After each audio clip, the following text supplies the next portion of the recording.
Well, good morning, folks. This one is called Nobody Cares, Nobody Cares. There's a lot of people that decided it was okay to threaten, harass, intimidate, and assault me. A lot of people. So people do care. The predators care. When they find someone who is easy to victimize, they are relentless. And our society says that it's okay. It is okay to do these things, especially to men, especially to the homeless, especially to the disabled. Now, sure, we got all sorts of people who talk about how wrong it is to treat those people badly. They talk about it. Let me ask you something. When's the last time talking about it stopped a KKK rally? It's never happened.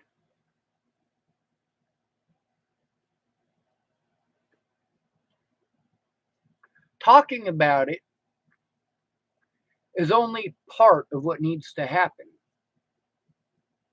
People also need to commit to action.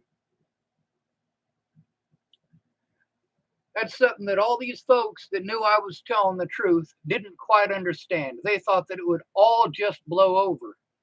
After something like this happens, you are a target for the rest of your life. It affects every aspect of your life. It affects your finances. It affects your housing. It affects your friendships. It affects your ability to see your loved ones.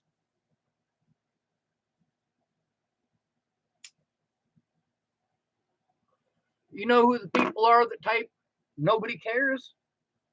The trolls. And guess what? They do care, or they wouldn't be here.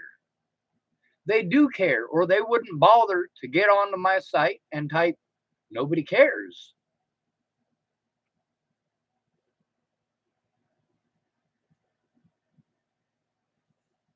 There's also the fact that people are dead because I was not heard. I got to do a bunch of stuff on my own that I can't do on my own.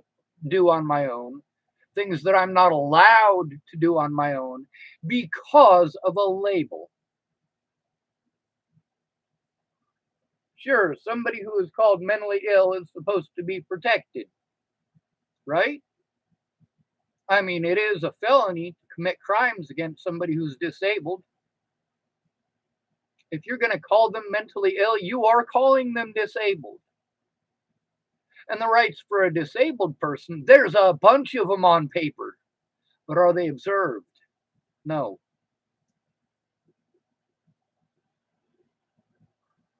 That's why I push so heavily for body cameras. Well, there's a lot of evidence because there's a lot of crimes against me, but nobody has actually investigated any of them. Now, this new investigator, Woods, from the Nebraska State Patrol Troop E, is well, apparently he can't really investigate it. He can send it to the Nebraska Attorney General's office, and then the Nebraska Attorney General's office decides if anything is going to be done. Now, for the last 4 years, I've been jumping through hoop after hoop after hoop. The things that they want me to do for court dates are expensive. Traveling to those court dates has been extremely expensive. Then there's the fact that I have to find a safe environment that I can actually sit down and work in. When you're at somebody else's house, there's a lot of options that you just simply don't have, especially when you've been targeted. Me, right now, I would like to have my camera pointed, well, at myself, at my stuff. I'd like it to be pointed all sorts of places other than the side of a computer. But then again, for the safety of the guy who's the owner of this house, I can't exactly do that. Now, this is a small town. It's not difficult for people to tell where I'm at. But at the same time, I don't got to make it easy for them. There's a lot of people in town that don't like me. A lot of them. All over rumors about things that never happened. But even though it never happened, it was all over the news, so it must be true. Right? The media doesn't give a fuck. They're trying to sell. They're trying to sell a product, even if that product is bullshit.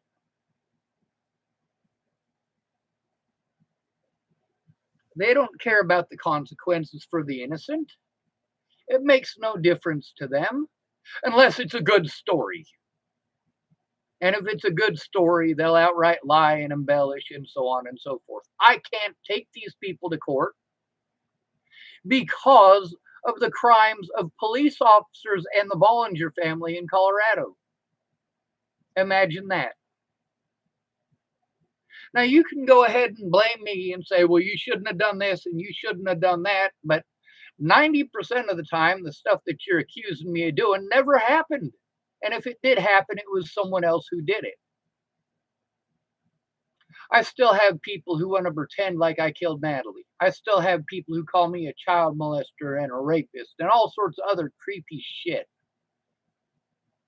You know, as a victim of sexual assault as a child, I have spoken out my entire life.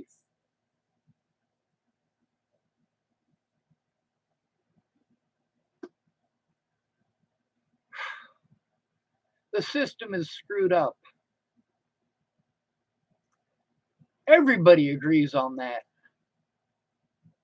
When I was locked up in the prison, there were a lot of guards telling me, hey, man, I got to go to work. I got to feed my kids. I got to take care of my dogs and cover my rent. Yes, the system is screwed up, but I'm not going to fight it because I need my job. There were also a lot of other ones in there who knew that what the other guards were doing was illegal and immoral, but they didn't do anything because they were friends with those officers. I shouldn't call them officers, they're jail guards. Now, I'm stuck up for a lot of different groups. Some of the most victimized groups in the country. And the prison in Lincoln seems to hire a lot of people from those groups. I've stuck up for a lot of immigrants. Now, something that a lot of the inmates who are victimized by these groups, yes, many of these groups go in there and do victimize them. Not as a group. I mean, the jail doesn't go, all right, we're going to exclusively hire transgender people and homosexuals. They just happen to have hired a lot of them because nobody wants that job. And despite the fact that I've fought for LGBT rights my whole life, despite the fact that my whole life I've been harassed and threatened and bullied and picked on for being gay. And by the way, I'm not gay. You don't have to be gay for people to treat you like you're gay, to give you that kind of hatred. But then again, a lot of these groups have been victimized quite a bit by the American population, by the average American. There were a lot of immigrants who worked there. I'd venture to say over half of the people that work at the Lincoln Correctional Center came from other countries. They were born in other countries. The Constitution of the United States of America is something that is quite foreign.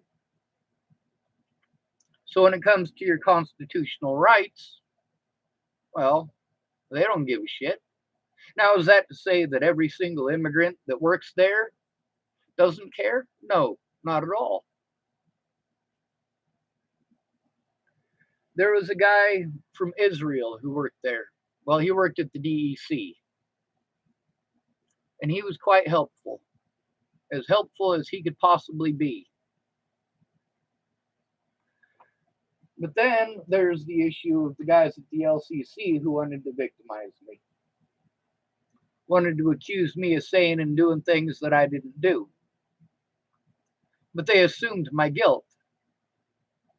Now, I understand there are a lot of immigrants who are frustrated with the way that they are treated by Americans. Now, if they happen to get a job at a prison, now they have a whole bunch of people that they can take it out on. It is assumed that if you're in prison, then you must be guilty and sentenced. State of Nebraska, it's not that way. They have what's called, hold on a second, I should know this, a county safekeep. That's where the county that you're from ships you all the way to Lincoln, and basically it's a storage facility. It's a storage facility for human beings. I had not been allowed to enter a plea. I had not been allowed to go to multiple court dates. I was not allowed to do anything for myself. Now, there were a lot of people who were homosexual who worked there. And do I have a problem with homosexuals? No. I do have a problem with somebody who has been victimized repeatedly, that instead of going after the people that are victimizing them, they go after whoever's the easiest to victimize. When you're in prison, that's the way it is. Even though I was a county safekeep, the guards there assumed that I was guilty. Someone named Queen Mama Bear, it says this message is held for review. I really don't like it when it does that, by the way. She typed, he's telling the truth. He's a good person and he has been through hell. I was trying to help.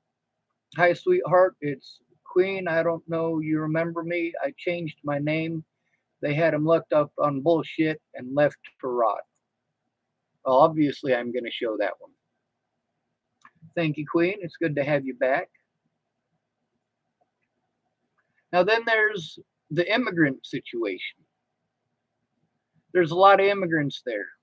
You know, whenever I was in Boulder, there's a lot of immigrants in Boulder. And I didn't have a problem with immigrants. It seemed to me that immigrants were nicer, kinder, and better people than those who were born here.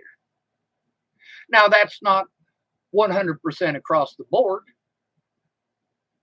but the fact is, that's the way that it appeared to me.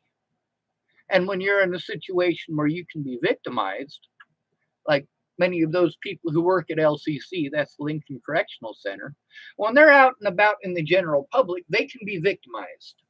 And they know it.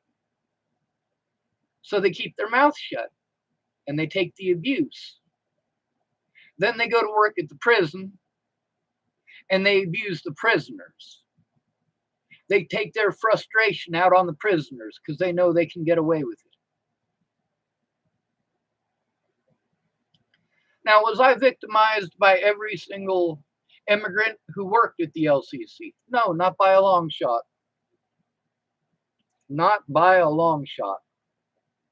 There's a lot of the immigrants that worked there that talked to me like I was a human being. There were lots of people who were born in the United States who worked there who talked to me like a human being. There's also, like I said, a lot of those groups that America seems to not care about. Well, they do care about them. We want to pretend that America doesn't care about immigrants. No, Americans do care about immigrants. They have to have somebody to victimize to make themselves feel better. When the government takes $20,000 out of your bank account and you can't take it out on the government, you're still frustrated.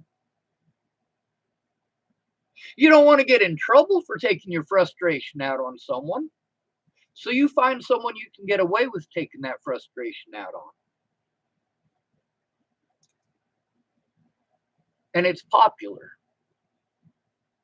Then you got to deal with the fact that the cameras in there, these people who work there know where the cameras are. When I say these people, I'm not talking about just the immigrants or just the LGBT community. I'm talking about everyone who works there. When I go through my paperwork, and it's going to take a while, I've got stories from some of the other victims in the prison, some of the other inmates, some of the other county safekeeps whose rights were repeatedly denied. Now, a lot of the staff that worked there told me frequently how horrible it was that I was a county safekeep because I have less rights than a convicted child molester, less rights than a convicted murderer, less options. Now, because of my horrible experience with the LGBT community, as well as the immigrant community that works within LCC, does that make it okay for me to go out and victimize other people? There was a guy in there named Nawi. I don't know where he's from. I do know he's an immigrant, and I know that he went out of his way to make my life hell. But his name is Nawi. He has a name, which means that he in specific can be held accountable. Rather than taking it out on all immigrants, I want to take him to court.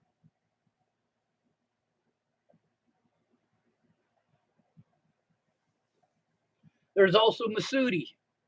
Here's one of the things that they used to do in the prison to mess with people. They'd mess with people's food. There was one guy there, and I'm not sure what his name is at the moment. I got it written down somewhere. Ajamu Ojori, that was his name. There were 3 staff in specific who really liked to mess with people's breakfast, lunch, and dinner. Their names are Donald Hyatt, Naweed, and Masudi. Donald Hyatt, even after I was transferred off of his unit, out of his pod, he started coming through the pod that I was transferred to so that he could threaten and harass me repeatedly. And other inmates were speaking up.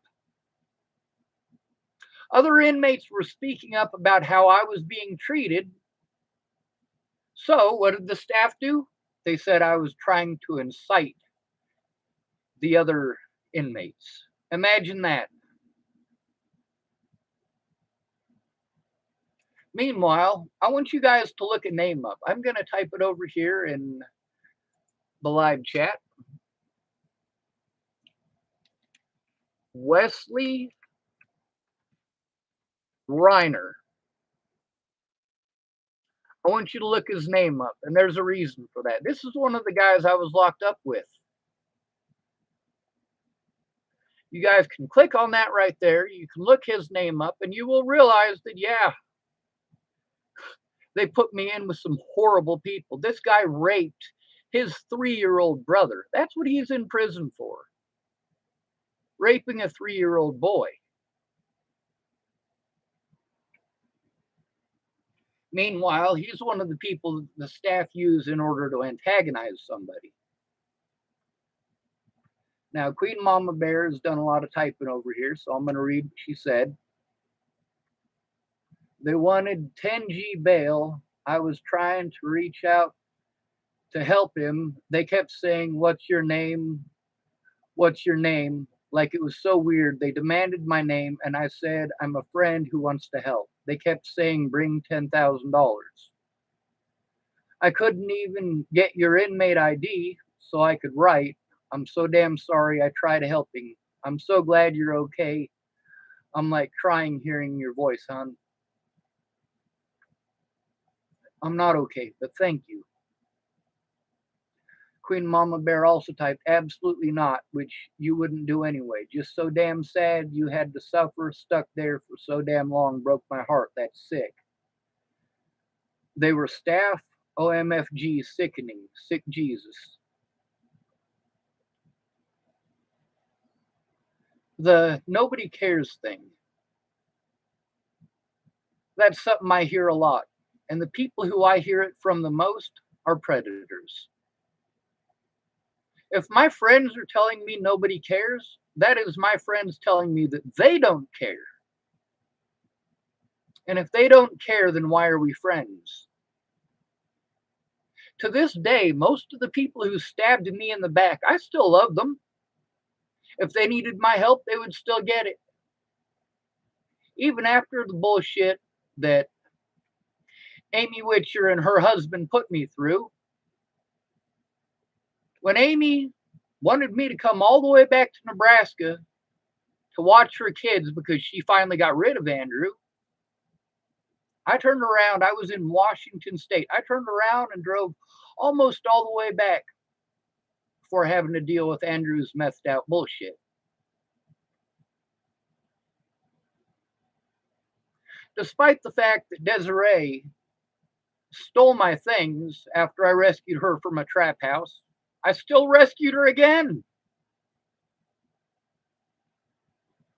Despite all of the horrible things that Natalie did to me, when she disappeared, I still tried to help find her. When Alicia Bollinger disappeared not once, but 3 different times since her sister's death, all 3 times I tried to help find her. See, that's something that you guys don't understand about loving somebody. Loving somebody don't mean you take their abuse. It don't.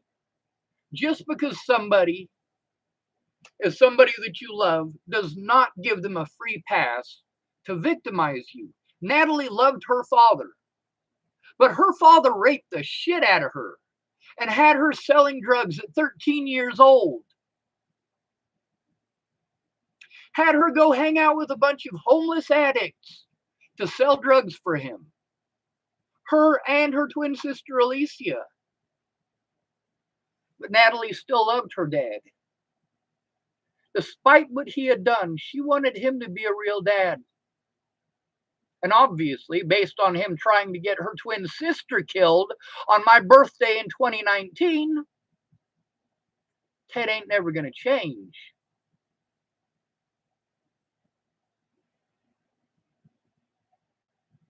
Queen Mama Bear type because you're a good soul. Do not help them.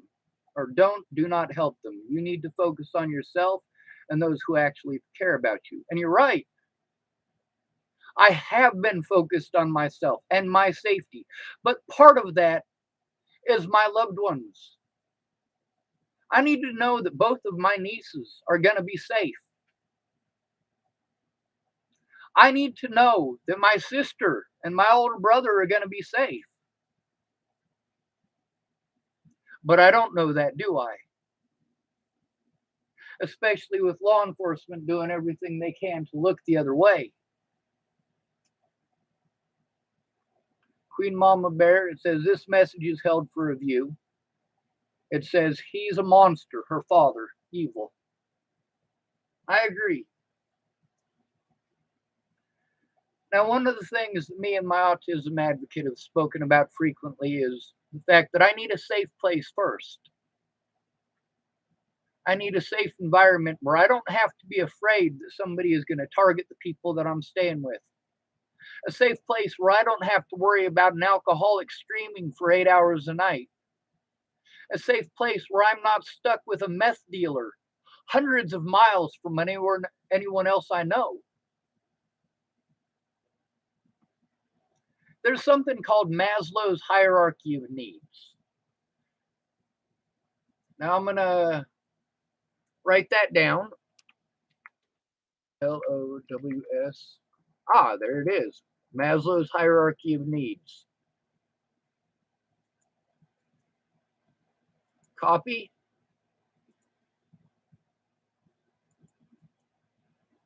Paste. Oh, it's too long. All right. It only allows you, when you do that, it only allows you 200 characters, and that came out to 206 characters. So we'll find this one. This one says Maslow's hierarchy of needs, simple psychology. Before you have your basic needs met, you can't take care of what's next up on the ladder. Now, basic needs, that's at the very bottom. Physiological needs. This is the foundation of everything. Without your physiological needs taken care of, you can't work on the next rung up on the ladder, which is your safety needs. Your physiological needs are food, water, warmth, and rest. Well, food, water, and shelter. Let's see, copy, and then paste. There you go. Maslow's hierarchy of needs. Now, next up on the ladder is security and safety. I don't have that. There is no security whatsoever, no safety whatsoever. Obviously, since I have been assaulted probably close to 100 times now since the death of Natalie Bollinger, and none of my predators have spent a day in jail for it, well, it shows that there is no safety or security for me. My food, water, and shelter are rarely all three covered at the same time. Right now they are, thank goodness. Safety and security, well, once you've got food, water, and shelter, you work on your safety and security needs. And you guys know what those are. Your ability to be where there's food, water, and shelter without being victimized or abused. Next is your psychological needs, belongingness and love needs, intimate relationships, and friends. Before you can worry about any of that, you got to worry about your safety and security. And before you can worry about your safety and security, you have to worry about food, water, and shelter. Let's go up just a little bit higher. Esteem needs, prestige, and feeling of accomplishment. Well, that comes from being able to get something done. In order to get something done, in many situations, you need the help of people in your intimate relationships, like your friends. In order for you to actually interact with the people with those intimate relationships, like your friends, you have to have safety and security in going and doing so. And in order to have the safety and security to actually go and do those things, well, down to the bottom of the ladder again with your physiological needs, food, water, and shelter. Well, let's go to the very top. This is a new one. When Maslow first made the hierarchy of needs, he didn't have the self actualization part at the top. But it says self actualization, achieving one's full potential, including creative activities.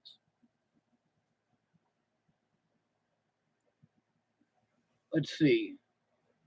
Oh, McAfee Web Advisor, which I don't have McAfee on my computer, but apparently it tested this page and blocked content that comes from potentially dangerous or suspicious sites. Allow this content only if you're sure it comes from safe sites. Well, I guess I'll have to go to another one with Maslow's hierarchy of needs because that one is apparently screwed up. McAfee says that Wikipedia's hierarchy of needs is okay. Oh, but theirs is huge. Maslow's motivation model starts off with physiological needs, then safety needs, then belonging and love needs, then esteem needs, then cognitive needs, then aesthetic needs, then self actualization, and then transcendence. Now it's starting to sound Buddhist, ain't it? Yep. Now I'm going to click on this just because there are multiple pyramids, and that's how the Maslow's hierarchy of needs is set up, is as a pyramid.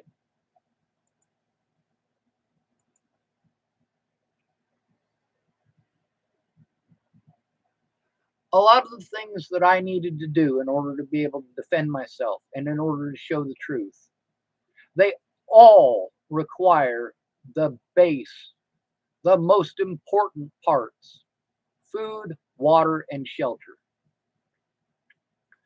Now, most of the time, my shelter has been my vehicle or the underside of a overpass or somebody else's house, and that person might be an alcoholic, might be a meth addict. Some of them are just controlling assholes who are used to it. In order to have the internet like I got now, the internet allows me to go through some of my evidence. It allows me to post up so that somebody can actually do something. But then again, all of the other people who are trying to do something are ignored. Queen Mama Bear claimed that she was trying to be as useful as she could, and they wouldn't even allow her my inmate number. By the way, it was 6675, I believe.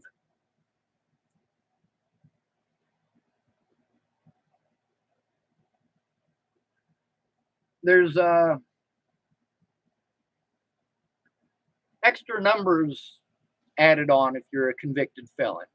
If you're a convicted felon, you have at least 5 numbers in your inmate number.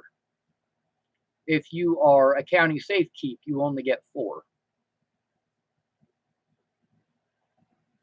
Now, I've got a whole week full of stuff that I got to take care of, and that whole week, I'm going to be trying to show you guys as much as I possibly can because it's important.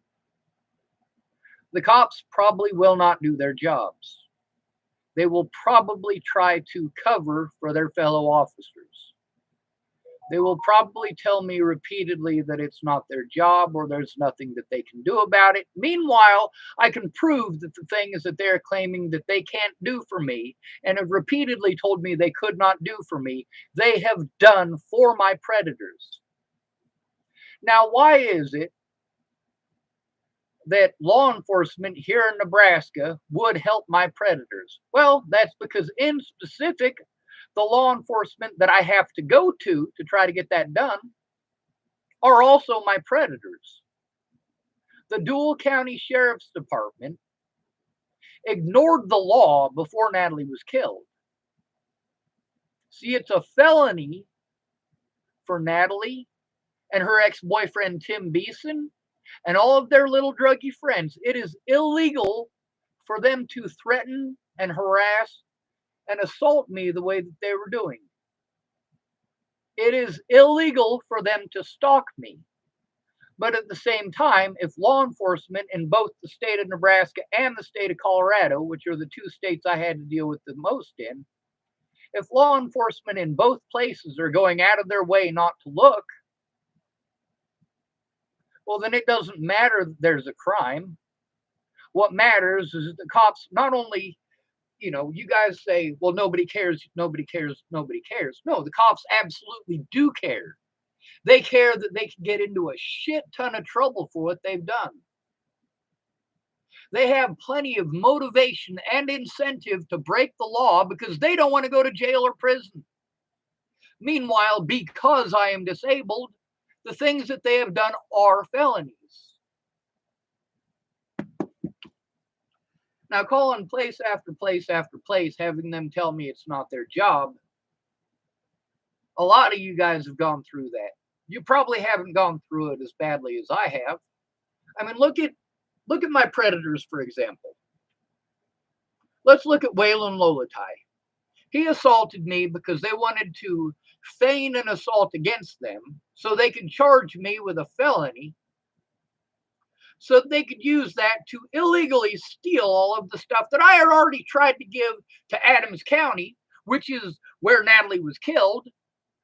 I'd already given all of that to the Adams County detectives. There was no reason whatsoever for Lolatai to assault me. Meanwhile, Lolatai already had a history of assaulting people. Already had that history in Denver.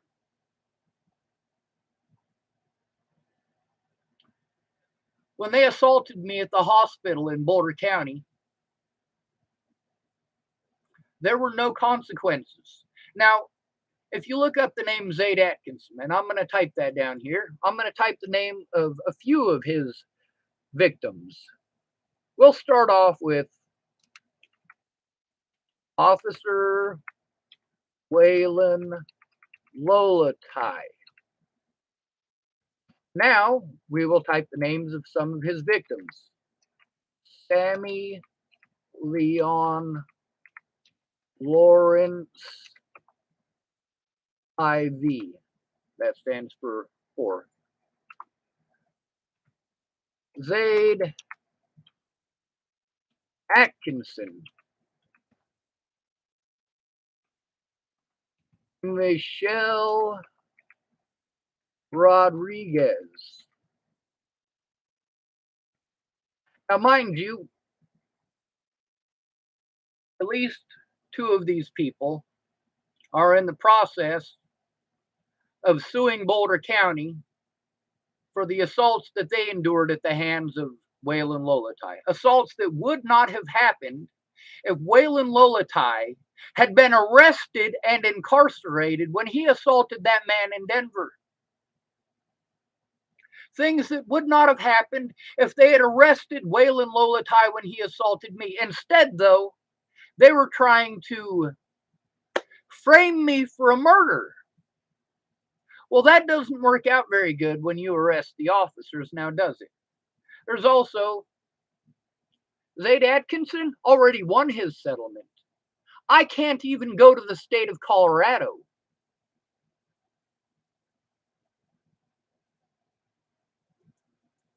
Queen Mama Bear typed, I'm sorry. Just get as much of your evidence together out there because they all got dirt on each other and want you to keep quiet. You damn right they do. You know, there's a lot of people want to tell me I need to just mind my business. Well, this is my business. This is my life. I can't see my loved ones. That is my business. My support network, the first thing that the predators do, it's the first thing that the police do, it's the very first thing that predators do when they abuse their wives. They separate you from your help. They separate you from your resources, be it your car keys, your telephone, the roof over your head, the ability to travel to see your loved ones. And this jurisdictional thing, oh my God, that is nasty. Jurisdiction only matters one way. Now they claim, hey, we can't do this because it's out of jurisdiction, and we can't do that because it's out of jurisdiction. And then they do those things for my predators across other jurisdictions, multiple jurisdictions. Nobody's fighting for my rights in person. Nobody. If I am assaulted walking down the street in Chapel, Nebraska, people will just watch. That is what they will do. That's how it is in a small town. Now, I want you to imagine for a moment. Now, even after all of the abuse that I took at the hands of the LGBT community while I was locked up, and it wasn't the LGBT community, it was specifically LGBT guards, and also specifically immigrant guards. Now, did I come out of prison hating all minorities? Did I come out of prison hating immigrants? Did I come out of prison hating LGBT? No, I didn't, and I'm not gonna. Just like when I was a kid, I grew up with mostly black kids. That's what the system is. It's mostly black kids, a lot of Hispanic kids. And don't get me wrong, there's plenty of white kids in the system. Depending on where you're at, though, most of the time, them white kids are the minority. When I moved to Chapel, Nebraska, back in 1995, I had grown up with black people and Hispanic people. I did not grow up with white people. I didn't know the first thing about white society. I knew white people, but I hadn't lived in their society. And here in Chapel, Nebraska, well, this is racist redneckville. They hate blacks. They hate Mexicans. They hate immigrants. They hate gay people. They got a lot of hate here. And most of those people sowing that hate call themselves Christians. My very first day in Chapel, Nebraska, I met two guys over at Pumpkin Pantry who claimed that they were in the KKK. Now imagine my surprise when I go to the Chapel Assembly of God. That's one of the churches here in town. And both of those guys are in there. Not just them. There was another guy who had told me he was part of the KKK too. So here I am in Chapel, Nebraska. About the only thing that could have made me feel comfortable at the time is to see a black person walking down the street, and there just weren't any. They blame everything on blacks and Mexicans here, and there ain't no blacks or Mexicans here. Them blacks and Mexicans are taking all our jobs. No, they're not. No, the hell they're not. But that's the mentality we got to deal with. I have been outspoken and hated in this town since day one.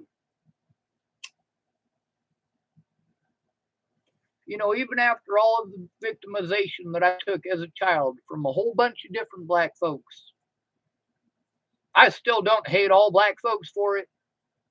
I still don't. And I'm not gonna.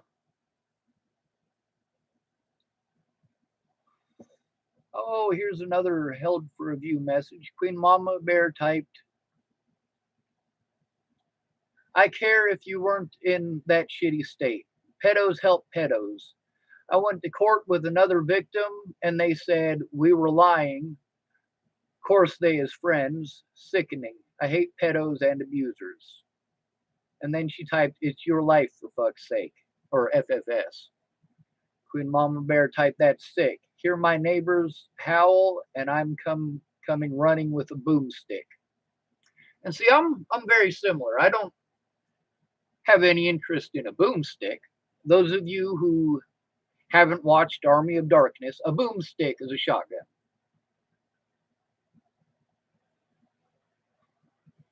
I believe the exact quote would be, this is my boomstick. Anyway, Queen Mama Bear typed, you need to get out of that state. You know, I agree. Moving is expensive, though, and I have moved over 40 times since Natalie was killed. Queen Mama Bear typed, sick propaganda. You need to get out of there. You're absolutely right.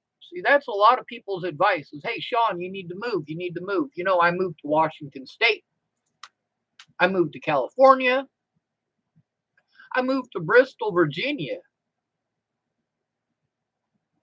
I moved to Cheyenne, Wyoming. I moved to Rawlins, Wyoming. I have moved all over the place. I moved to Pueblo, Colorado. I've moved a lot. The problem is that something like this follows you everywhere. There's also the fact that I need help in person. I need someone to help me coordinate this. And there are people on the government payroll whose job specifically is to help me with these things. But then there's always some excuse why they can't. Right now, me and Meg, all of the stuff that we had to go through to try to get all of those resources so that I could actually have the bottom rung of Maslow's hierarchy of needs, so that I could actually focus on going through these things and actually had help. I had my disability money, I had my food stamps, and I had a roof over my head, even though it was only rented for a week. At least it was a week that I could have worked on this stuff. But then my predators lied to have me arrested. Is there any doubt in my mind that Sean Holloway knew that what Robert Warnick was saying was a lie? There is no doubt in my mind whatsoever that he was aware. I had gone to Sean Holloway in specific on more than one occasion before I was assaulted by Robert Warnick. I literally had to start recording when I was going for walks. because I didn't have a vehicle. When I would go for a walk to the grocery store or to the parts store or to wherever else that it is that I needed to go in town, I had to record the walk in case someone yelled some profanity out the window or threw a bottle at me. I actually had a beer bottle bounce off the top of my head. It's not pleasant. Now I'm fighting all of this with a reputation that is in order to show you guys the full truth and the full extent of the threats, harassment, assaults, and so on and so on and so on. I got to go through all of these people and their contacts who are in contact with me. Now, there's a Natalie Bollinger group that I was given, and it wasn't run very well, but there was a lot of people in there. It's called The Real Justice for Natalie Bollinger, No Drama. And by the time the lady had given it to me, there were already multiple threats against my life on there. There was a lot of harassment. Most of that stuff is still on there. Now, I did notice that there was a lot of people doing what Ted Bollinger did at my grandma's funeral. He'd type something and then he would try to destroy it by deleting the comment. That works on Facebook. It works in that Facebook group, but it does not work on YouTube. And that's how I was able to get the evidence that he did so. Even though he was trying to destroy that evidence, I still have screenshots of the things that he was typing at me. He was on his daughter's YouTube account doing that. He was asking for my phone number, which his daughter, Alicia Bollinger, had. This sent up a red flag, and this is why I called 911 on the day that my grandma was buried. I had to call 911 to the Dual County Sheriff's Department, and they didn't do their jobs. That's when I met Scott DaCosta, and immediately Scott DaCosta started backpedaling to cover for his officer. Now, this isn't the first time that I'd had to deal with them. I'd spoken to Dual County Sheriff's Department on at least 4 occasions prior to Natalie dying. 3 of those occasions specifically about the abuse, and one of those occasions when they took me to the hospital in Sydney on suicide watch. When we got to the hospital, well, I was set up with a lady named Tamara, who was extremely good at her job, by the way. If she had not quit her job, there is no doubt in my mind that none of this would have happened. She was fighting hard for my rights.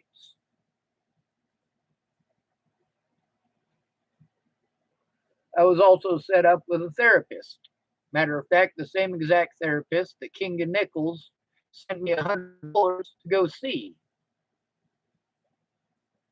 Before I was able to cash the check and use the money to go see, hold on, what's her name? Nicole Peralta is her name. She works out of Sydney. Before I was able to get that money even out of the bank, I found out that Natalie Bollinger was missing. And I made a video trying to help find Natalie and offering her every penny that I had, including that $100 that I got from King and Nichols.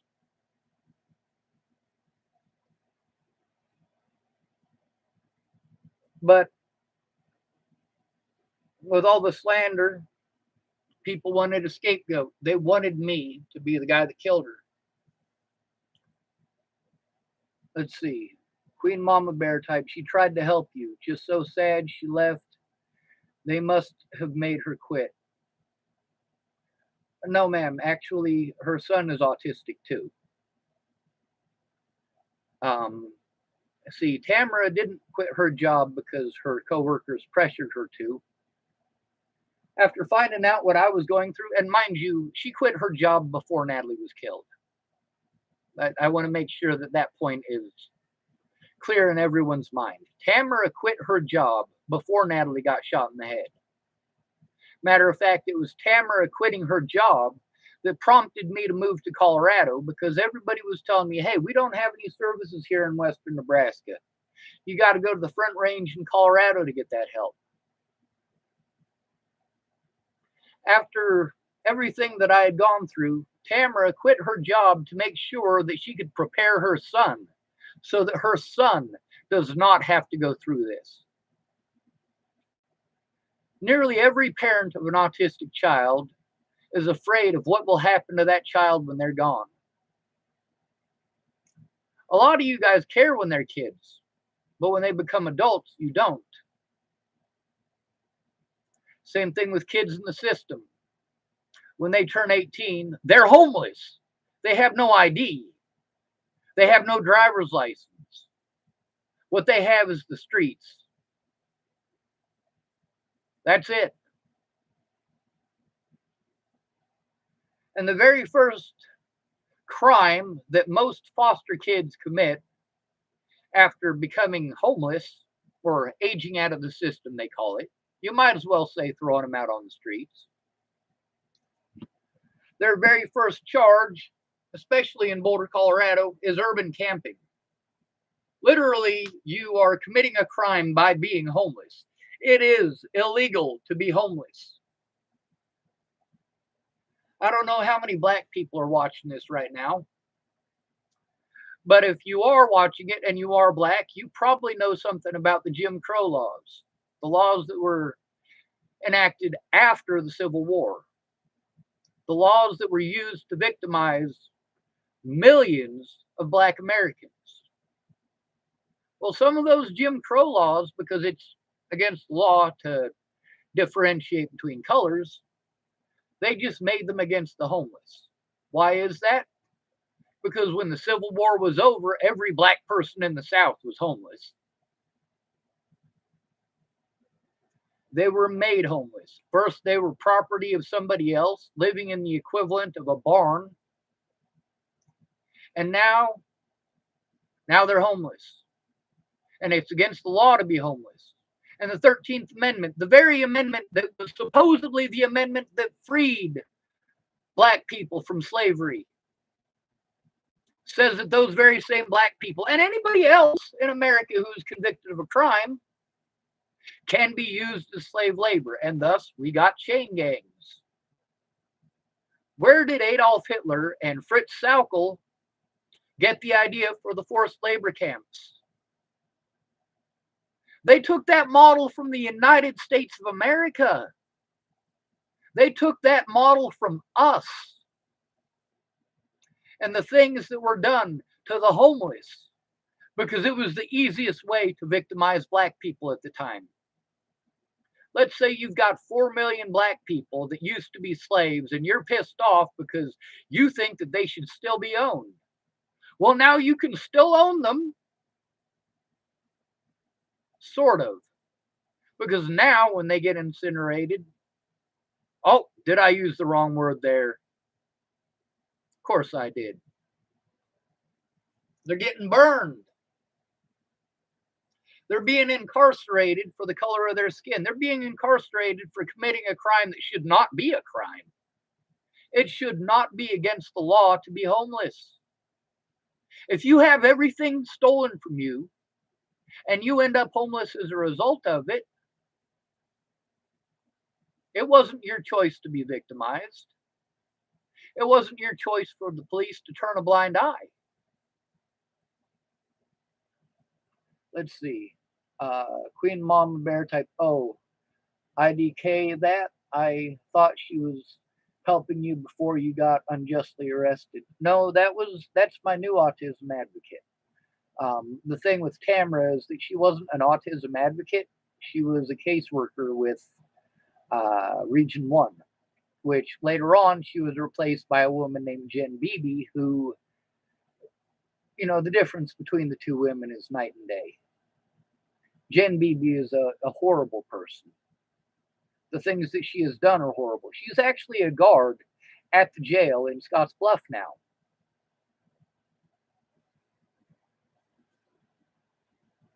Tamara quit her job so the things that I have to go through, her son wouldn't have to go through.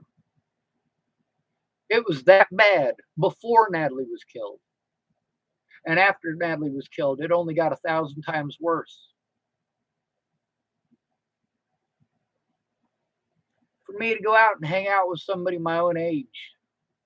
That's only going to happen in this town if I'm willing to hang out with alcoholics and meth addicts. Queen Mama Bear also typed, "That's sick. You can't help being homeless. What the hell? That's blaming victims for hardship." Wow. Yeah, that's exactly it. From day one, I spoke out about this. America victimizes the victims. Now, I'm not just bringing up males. I got to bring up, a lot of people say, hey, nobody cares unless you're a pretty white girl. If you're a pretty white girl, then you get all sorts of special treatment. And yeah, that is true, but not in every single case.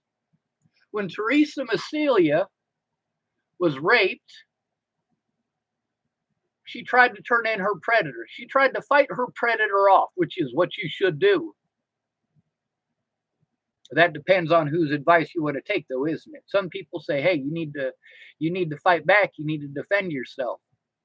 There are other people who say, hey, you should just let them do it because they're less likely to kill you. And I'm going to tell you why both of those are wrong. Teresa Massilia fought off her predator. She tried to turn him into the police. He was friends with some of the police officers.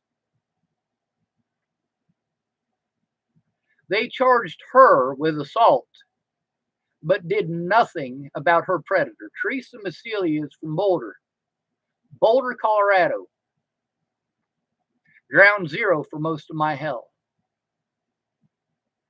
Now, looking at Teresa Massilia's case, you might go, oh, well, you should probably just lay there and take it. Just do what he says. Or her. Yes, females do commit sexual assault. Many of the most high-profile cases that we've had with large prostitution rings and human trafficking rings have involved women. Women at the very head. So then there's a woman named Christine Kelly. Christine Kelly was also raped in Boulder County. She was going to school to become a nurse. Sorry, she was going to school to become a doctor. My bad. Well, she was raped. She did not fight back because she was afraid of what happened to Teresa Massilia happening to her. So she just took it. And because she just took it, the police in Boulder claimed that she could not have been raped, and they charged her with making a false police report.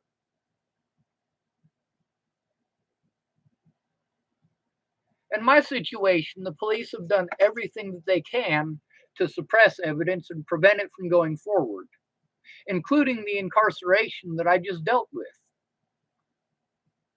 They locked me up until it was almost time for my court date, and then they dropped the charges. What does that do? It prevents me from showing the evidence. And without being allowed to show my side, without being allowed to have the resources that these predators have taken from me repeatedly, all I can do is continue to take the abuse. Teresa Massilia was a pretty white girl.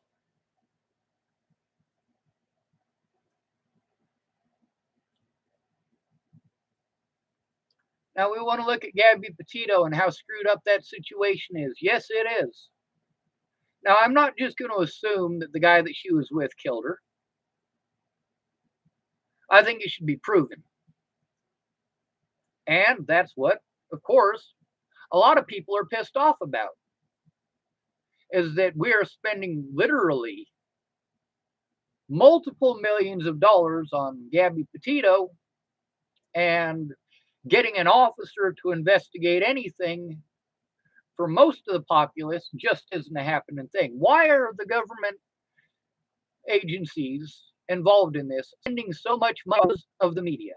The media has made a very serious case of this.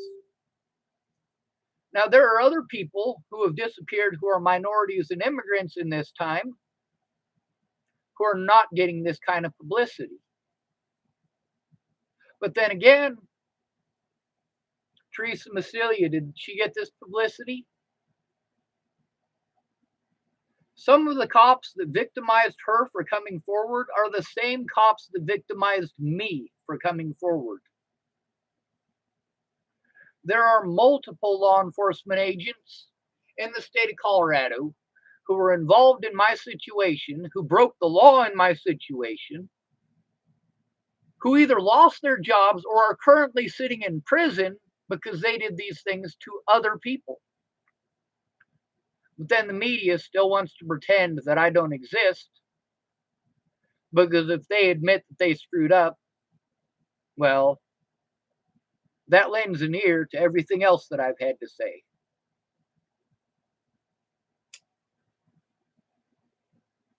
A lot of these people can't admit that I was telling the truth, because I didn't just tell on my other predators, I told on them as well when they did screwed up stuff.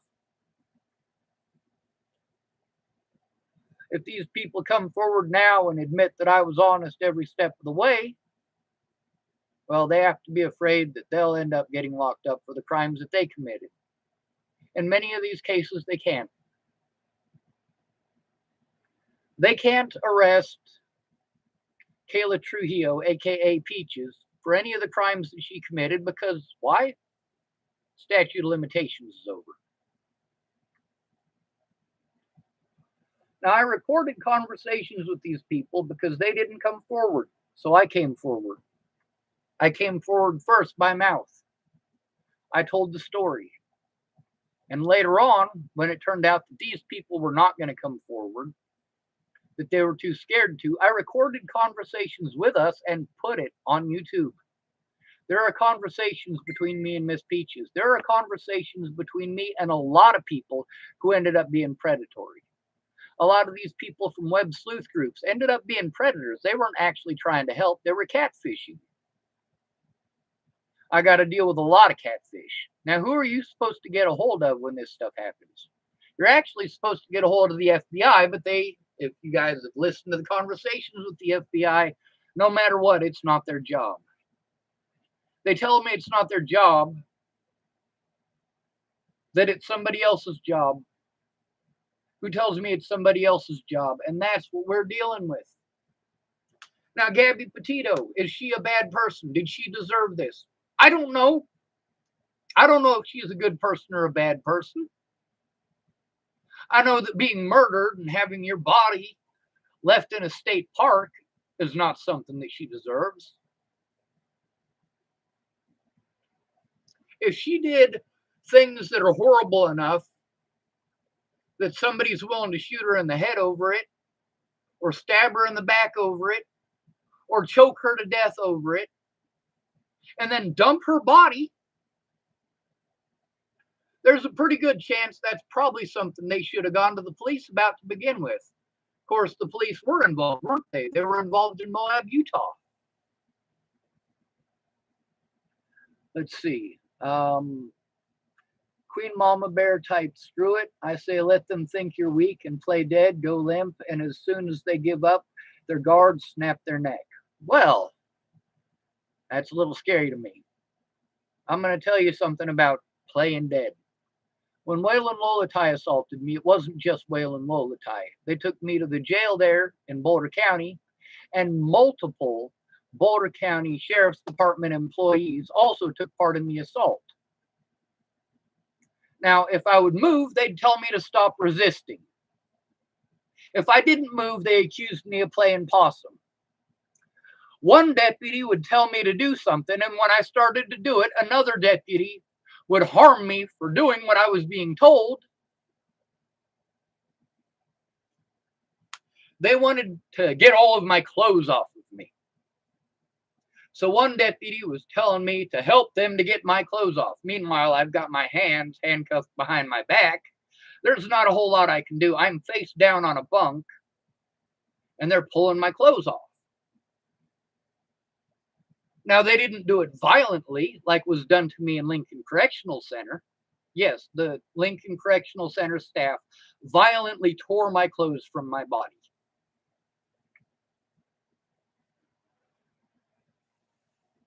Now, in order to get the camera for that and get a lawyer, I need public outcry. But so far, the public outcry has not been to help me, it's been to hurt me, it's been to shut me up. I have people in this town of Chapel, Nebraska, that if I make a video, if I talk about all of the wonderful things that somebody did for me in this town, they're not going to let that person know that I was speaking their praises. But if I say the horrible things that they did to me, they'll get a hold of that person immediately and immediately start helping that person hide the crimes they committed.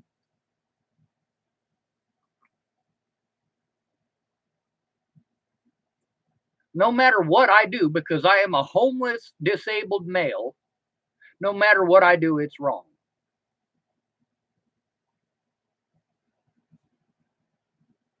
Queen Mama Bear typed, "You were falsely imprisoned. Why can't you push charges for false imprisonment?" I'm trying, and my autism advocate is trying. We've made a lot of phone calls, but it takes money.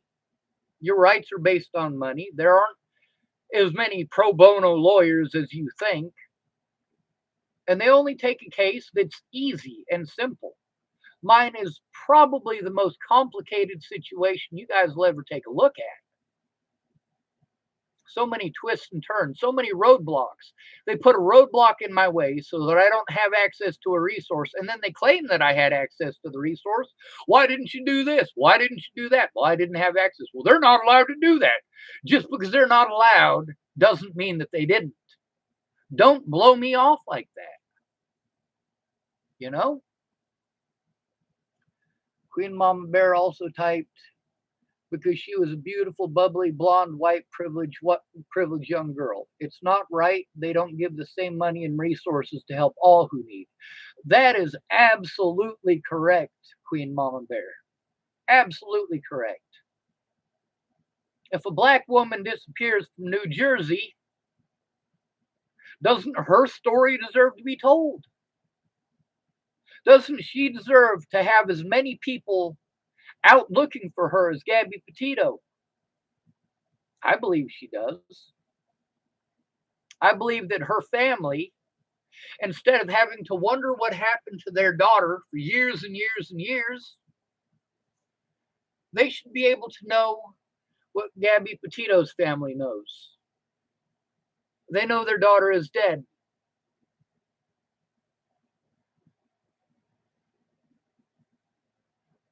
Is it better to know or better to not know? Queen Mama Bear also typed, "I'm going to make some phone calls and see if we can get you out of that state and find you a place up here like Pennsylvania. It's different here. New Jersey, they give you help with housing and therapy and food and resources." Queen Mama Bear also typed, "You're not a big guy." I'm big, almost 5'10", 250. I was severely abused from basically 6 months to 16 years. OMFG, Jesus, that's sickening. What they are, sick bastards, disgusting. If you say it happened, I believe you. All the hundreds of missing, presumed dead Native American women whose lives were stolen and they do nothing. You are absolutely right, Queen Mama Bear. Now, myself and a lot of other homeless have been involved in the MMIW situation. We have been involved in getting the word out, not just about the individuals that are missing, but also about the fact that law enforcement does nothing. I suppose I should type something in here. Missing women of Hardin, Montana.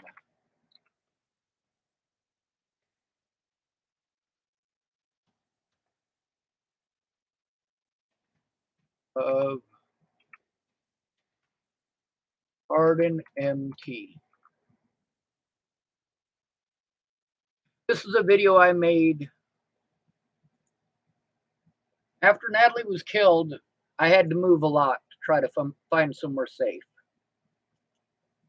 One of the places that I stopped, I ran out of gas in a place called Hardin, Montana. And the people that I stayed with told me about a lot of the missing people in the area, about how they're driven out into the middle of the country during a blizzard and dropped off without adequate clothing. Literally the same thing that happened 10 months later to Selena Not Afraid, a 16-year-old victim. We've been speaking out. Now, I don't see MMIW speaking up for the homeless community. I don't see BLM speaking up for the homeless community. But that has not stopped the homeless people from speaking up for them.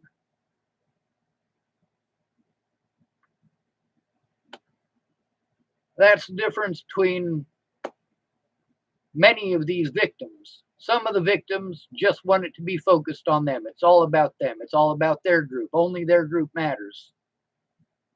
And some of them recognize that if a rapist raped all three of you, and all three of you are at each other's throats, the rapist is going to get away and he's going to rape more people. My predators were literally allowed to kill people. Two of the officers in Boulder who took part in the abuse against me killed Demetrius Shankling. Waylon Lolatai, who assaulted me before they found Natalie's killer, assaulted 6 more homeless people after me in 2018. When I tried to tell on him, I was sent out of jurisdiction. I was transferred to another jurisdiction so I couldn't turn him in. They sent me to Clearview Behavioral Health, and I was abused in Clearview. And I spoke up about it, and nobody listened. And guess what? They victimized a lot more people than just me, and they killed a man. And it's not like you can't look this stuff up.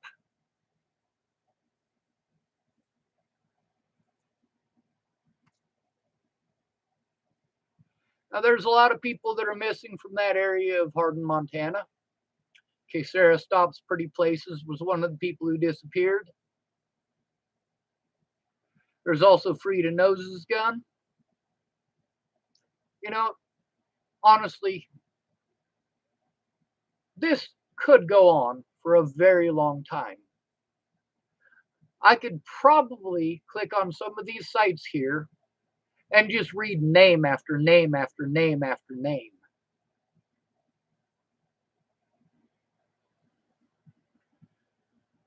Now, some of the most popular places for Native women to go missing, it isn't just Hardin and Billings, Montana. It's also right across the border. We're talking about Buffalo, Wyoming.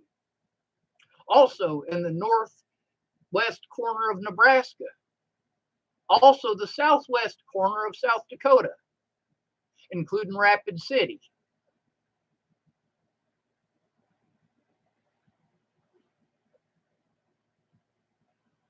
There's a lot of people who didn't mind me speaking up about these things happening to Native Americans, but got mad at me when I spoke up about them happening to me.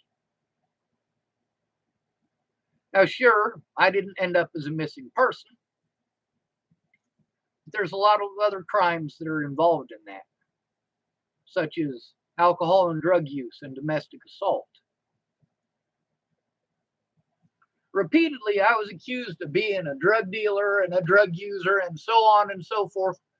Whenever I'd go to the hospital would literally do what it is that the cops wanted them to do without fail. That's why it's important for me to be able to see my own doctors. Doctors who haven't already decided before you walk into the room.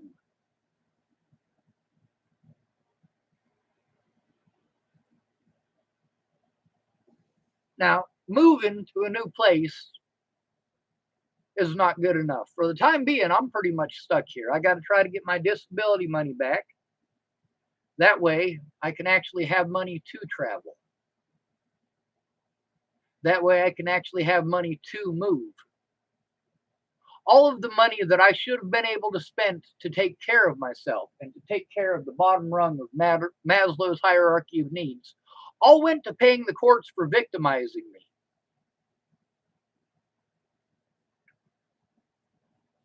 Now, I get that Some of my predators don't fit your idea of a predator. I get that Alicia Bollinger is a pretty white girl, so therefore she could never do anything wrong. She is sweet and innocent. She's made of sugar and spice and everything nice. In reality, she's a drug addict, just like her sister, just like her ex-girlfriend, Maddie Boa. I don't know that they actually dated. They just had a sexual relationship, according to Maddie Boa.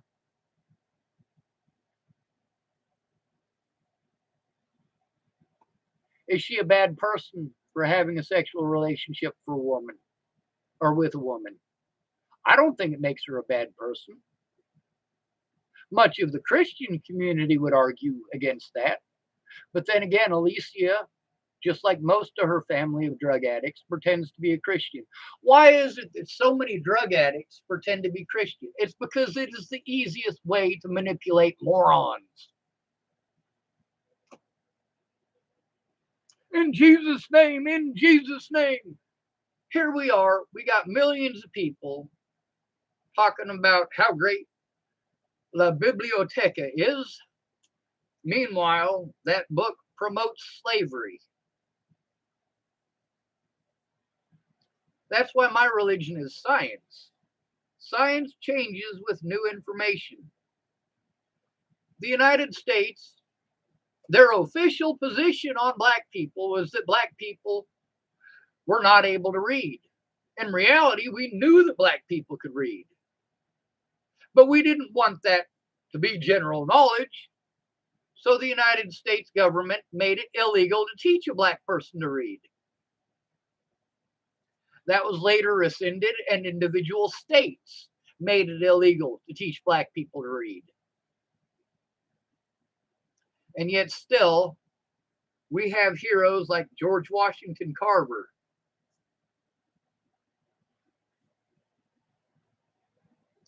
Y'all might want to look his name up. When you say nobody cares, it's the degree of caring. A lot of my so-called friends, they did care to some degree. They kind of wanted to help. They didn't want to do anything, but or they didn't want to do anything useful. They just wanted to continually shove advice that I can't take because of lack of resources.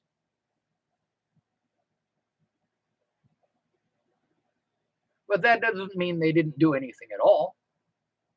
With nearly all of these people, it cost them a lot of resources not to come forward. It cost me a lot of resources for them not to come forward. When they got mad at me and decided that we weren't friends because I recorded phone calls with us and posted it on the internet to show the truth. You know, if these were decent people, they'd have told the truth to begin with. And there were a lot of them that told the truth to Natalie Bollinger groups, but they didn't come forward in court. There was no pressure on the media. Hell, there was all sorts of pressure on the media to sell a false narrative, and they continue to sell that false narrative.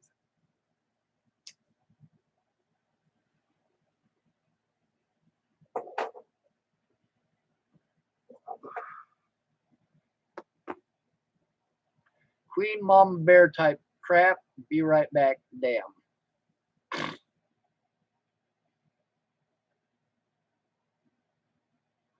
The world changes when we make it change.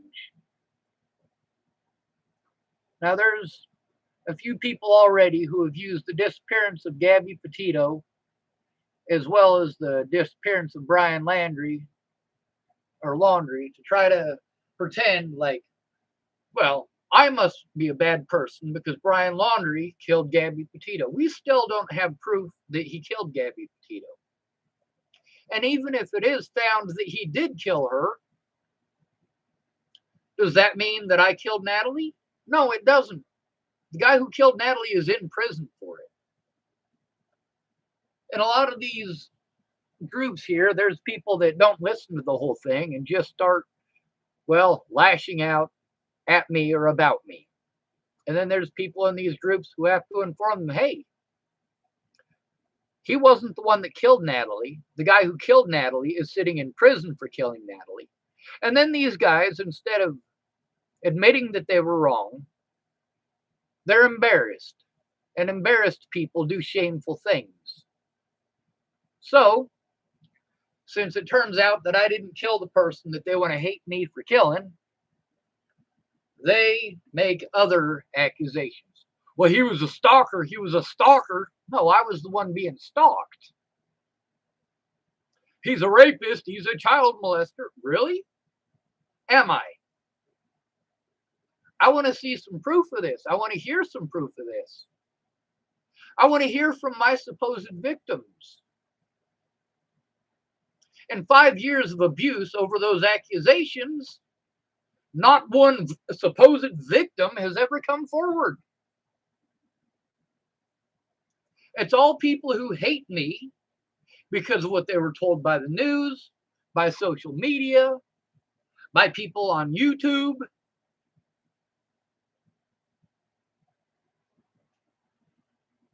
I was incarcerated for 7 months over bullshit. If a man has all the evidence in the world that he is being stalked by a drug addict and her friends, the cops say, we have real police work to do and you just need to man up. That very same man can go to prison over a woman's opinion of what he might do. Oh, he's creepy. Creepy is a fancy way of saying he's not physically attractive.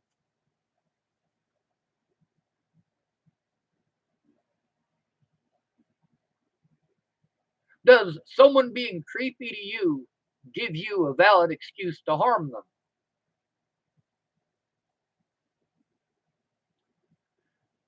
Just because somebody is not physically attractive, does that make it okay for you to assault them? Does it make it okay for you to threaten their life and threaten their families' lives? Does it make it okay for you to falsify a statement? Does it make it okay to lie in a police statement or a court document?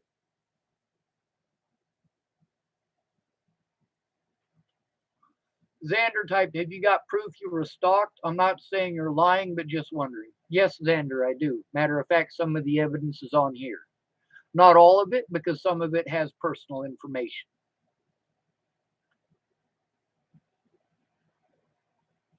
Now, I tried to show that evidence before Natalie was ever killed. I was taken to a hospital for trying to do that. I was told that I needed to just man up and that the police had real police work to do. Why do you think they sent me to prison this year? Because I am still trying to show that. Meanwhile, the media isn't going to help me. Multiple of my predators were on the news doing exactly what they did to me to someone else. But I'm not allowed to bring that up. There's also the fact that I am prevented from going to the courthouse because of a protection order that I was never allowed to show evidence in and never allowed to go to court or even contact the courts about until months after it was already over. Why? Because I was incarcerated. Because the person who had that paperwork works for the Dual County Sheriff's Department. Her name and stamp is on almost all of my paperwork from Dual County. She was involved in all of my cases, had advanced knowledge of what was going on, and she conspired with the sheriff of Chapel, Nebraska, and Robert Warnick to prevent me from showing evidence against them.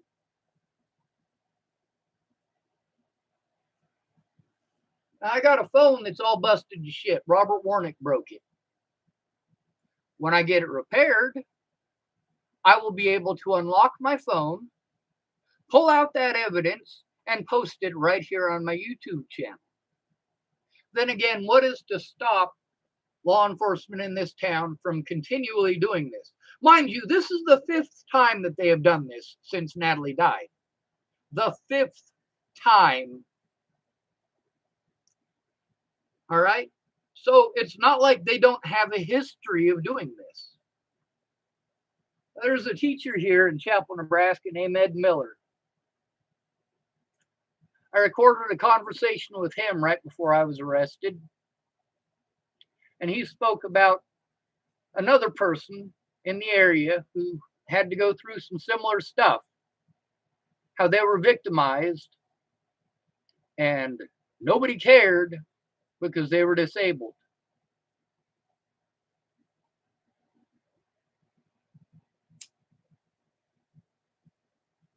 Now, it'd be nice to post that up, but with thousands of recorded conversations, I got to go through them all and try to figure out which ones were which. That means listening to them all. In order to go through all of that, I need time.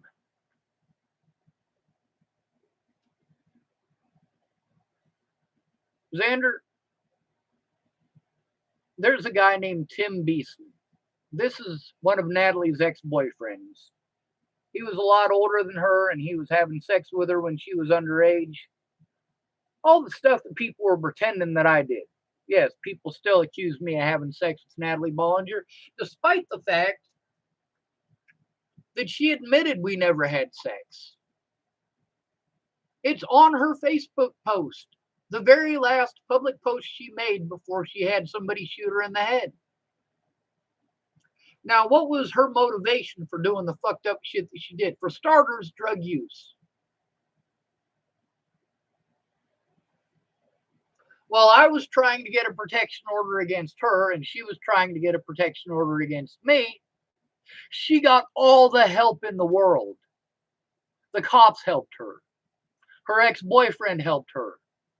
Her druggy friends helped her. Not just with the court stuff, but with the stuff that I had to contact people about to begin with.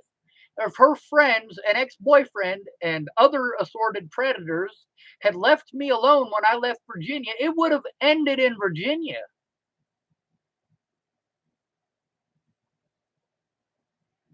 I was speaking out for an entire year about the stalking that I endured at the hands of Natalie Bollinger and her friends. An entire year before she was killed.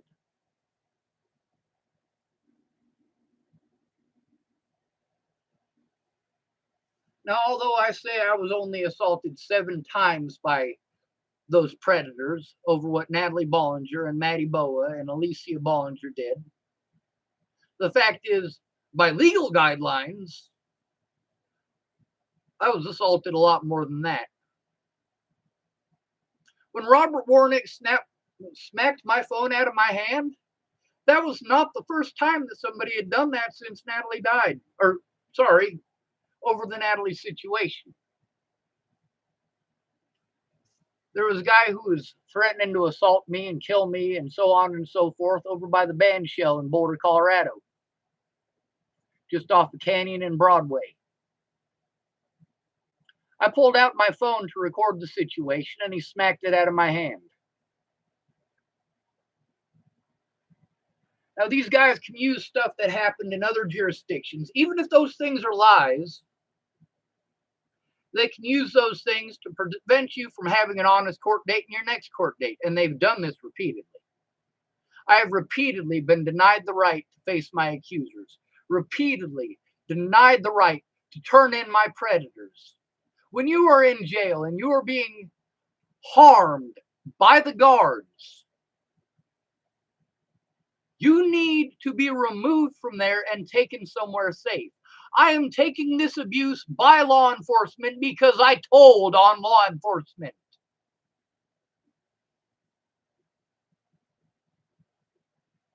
But then again, how true is that when they victimize all of the homeless? What reason could I possibly have for telling on law enforcement the crimes that they've committed? So they commit more crimes that they get away with by calling me mentally ill, pretending that I'm schizophrenic, and so on.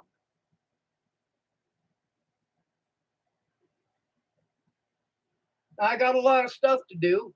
And it might seem like jumping through all the government hoops is probably what I should be doing, but in reality, showing evidence on YouTube and Facebook is what has saved me through all of this.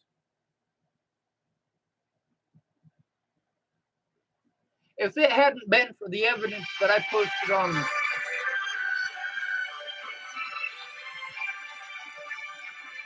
Nebraska State Patrol. Hello, this is Sean. Sean? Yeah, who's this? Hey, this is Sergeant Jones. How are you? Hey, Sergeant Jones. I'm still breathing. You know, they told me in the Scottsbluff jail that you don't actually exist. They said they contacted a Sergeant Bear, B-A-E-R, and that the Sergeant Bear. Yep, they claimed that Sergeant Bear said that there was no Sergeant Jones and had never been a Sergeant Jones with the Nebraska State Patrol. Oh, we have actually several Sergeant Jones with the State Patrol. There's several of them. Oh, not true. Yep. Well, thank goodness I wrote down that situation as well as the jail guards who told me that. It was. So we got your report delayed to us, and I know have talked to Investigator Woods. I assigned him to come and take your complaint, and I did get your voicemail that you called in yesterday, but not today. So my voicemail's been down, and IT just got it fixed this morning. So I did let Investigator Woods know that you did leave a message, but he did not get that until after you guys had already talked this morning. Yes, ma'am. So I apologize for that. They did not come in to fix my voicemail. It's been down for several weeks. Well, that's just another thing that makes it complicated for me. That's not my fault. On the bright side, it's not my fault. That's not. Yeah. That doesn't mean I can bring it up in court, but. No, but I did let him know that yes, you did leave me a voicemail, and I let him know what time you called yesterday, and told him that I could see I have voicemails from people. I can't see who they're from or anything. It just gives me a phone number and that I have a message. But once IT fixed it, I was able to play it and told him what you said. But do you have a paper that you can write down an email? Yes, I do. Matter of fact, I was just going to ask you about that. I made a couple of YouTube videos last night that show the mountain of evidence that I got to go through. I mean, it was kind of the last 7 months. I should have been going through all of this paperwork. Meg, she said that it would take 4 months just to go through the part that she's got, and she's only got a little bit of the electronic stuff. I mean, this is a lot of stuff. So I want to be able to send links to those YouTube videos, and that way you guys can see this is not an easy thing to go through. I'm going to make a few more videos where I actually pull out, because I've got, I believe, 11 or 12 bags full of paperwork and some boxes and so on and so forth. When I start opening them up and going through them, I mean, there's a lot. Okay. I'm going to give you his email. Okay. And part of what I told him is, I know he came and took your complaint. He's going to have to type that up and send it to the Attorney General's office to get permission to do an investigation on all these agencies. Yes, ma'am. And that part of that, he's going to need that evidence. So I want you to forward him what you have, and if he needs to come back out there to pick up anything, he needs to schedule that with you to do. So our emails are not private; that's public information. So that's why I'm going to give that to you right now. All right, good, because he didn't give it to me earlier today when he called. He refused, and when I met him the other day, he also refused it. Then I'm trying to get my pen working. About that. Thank you, ma'am. Okay, so tell me when you're ready. I'm trying to find a pen that works. This one apparently does not like me. Okay. All right, go ahead. Okay, it's Brian, BRYAN, dot Woods, WOODS, okay, at Nebraska.gov. Nebraska.gov. Nebraska's written all the way out. All right. So Brian.Woods at Nebraska.gov. You can forward your information to him there. All right. Also, I have when I was arrested on the 16th of December last year, there was a conversation between myself and Nebraska State Trooper William Burr. Bill Okay. is what we call him here, Bill Burr. And in that, he was saying that he sent all of the, because I first tried to turn in the Nebraska or the Dual County Sheriff's Office all the way back in 2018. And he had said that he was going to do that. And in the conversation that I have recorded, he was, of course, he was talking about you. I didn't even know you existed until that day. And he asked, if I had talked to you yet, and I explained that you had not contacted me. But he said that that information was turned in 2018, and that you guys were supposed to get a hold of me in 2018 about that. About what information in 2018? In 2018, I tried to turn in Sheriff Scott DaCosta and his deputies. At first, I was trying to turn in 2 of his deputies, and those deputies had me transferred to Scotts Bluff so that I couldn't turn them in. So when I got released from Scotts Bluff, I literally had to walk. If it hadn't been for a state patrol officer and a Cheyenne County sheriff's deputy, I never would have made it back in Chapel, Nebraska. They said that if I wasn't back in Chapel, Nebraska by 9 o'clock, that I wasn't going to get my vehicle, which they had impounded. That's the thing. Every time I try to turn in the Dual County Sheriff's Department, they use their power to take away all of my resources. Right now, me and Meg have spent over 30 hours just on the phone with different places trying to get all of this stuff back, because everything is a catch-22. You need this to get this, you need this to get this. And then, these are all resources that I had before I was incarcerated. The situation in 2018 around the 4th of July also involved many of these same people. It involved Sheriff Scott DaCosta. It also involved William Barr and William Burr. And I'm going to send you the court papers on both of those. But I was told that there was going to be an investigator from the Nebraska State Patrol getting a hold of me within the next few days. Now, that was also because William Burr did not have a body camera on him. I asked him, why it's not being recorded. He pointed to his vehicle, which is all the way across the lawn. He said that his vehicle is recording it.